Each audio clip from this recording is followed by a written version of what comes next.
I stood staring up at 8 giant ladybugs, all in a row, gripped with fear. As a child of 6 or 7, I stood my ground, feet planted firmly below the tamest roller coaster at Marineland. Unwilling or unable to overcome my fear of heights long enough to try something new.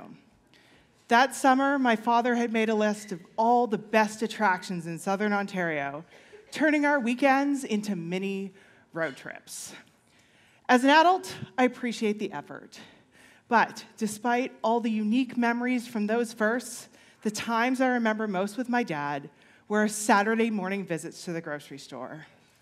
I now understand that that weekly ritual was more about giving my mother a break from me than it was about creating lasting memories.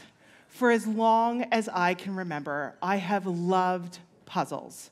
And the greatest puzzle of them all, life, is one I insisted my mother help me solve by answering an endless round of, but whys? There were many important lessons on those Saturday morning trips. How to choose a fresh piece of fish, what to ask to get the choicest cuts of meat, and how to compare not just the price of an item, but the weight of an item. But the most important lessons of them all had very little to do with the technical aspects of grocery shopping. Instead, as we went from counter to counter and through the cashier's lines, I learned to see the humans behind the jobs. Before you asked a question about the product, you asked a question about the person.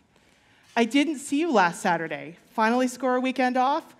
Always came before, so when did the shipment of salmon come in? New people were greeted with even more curiosity. And the regular Saturday staff became part of a weekly cast of characters whose lives unfolded, one small interaction at a time. And over time, that cast of characters came to expect my dad to be part of their weekly routine. Tonight is an incredibly hard night. Sometime this evening, it will be 5 years, not only to the day, but to the hour, to the minute, and to the second, since my dad turns his attention to an entirely new person for the last time. Less than an hour later, the ICU nurse assigned to his room would tell me he had been asking her questions when his heart suddenly stopped. It would be months before somebody asked me for the last time, "Where's your dad? I haven't seen him lately." It happened at Staples and at the LCBO, and more times than I can count at the Longos down the road from his home.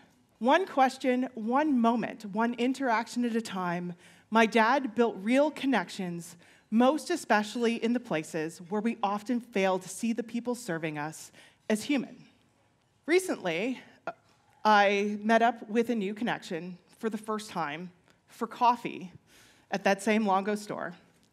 And nobody asked me about my dad, but the store manager took one look at me and one look at the person with me and said, "Do you two work together? You're two of my favorite regular customers."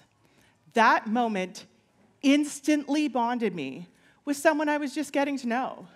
But more powerfully, it reminded me of the bond I still share with my dad and the incredible power of human connection. Over the years, I've created a community around my newsletter, Tuesday Thoughts. Regular readers know my dad by name. They've read funny stories and quotes and been the beneficiary of so many important lessons on how we treat people. Each week, I explore the greatest puzzle of them all, life. One story, one anecdote, one lesson learned at a time before issuing a call to action to my readers. When the time came to compile a year of those thoughts into the first ever Tuesday Thoughts companion, the subtitle came naturally, A Year of Small Actions for Big Impact. Tonight is a Tuesday night, so it seems fitting to issue you all a bonus call to action. Find those small moments that, when taken week after week, lead to the connections that unveil another piece of the puzzle of life.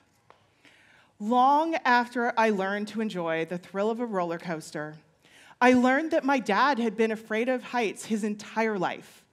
But he knew that if he showed me his fear instead of showing me his encouragement, I might never learn to try something new. I'm on a mission to inspire actions that amplify my impact. And tonight, I'm hoping to lend my voice to my dad so that he might inspire you to take small actions that lead to big impacts, even if at first you're afraid to try.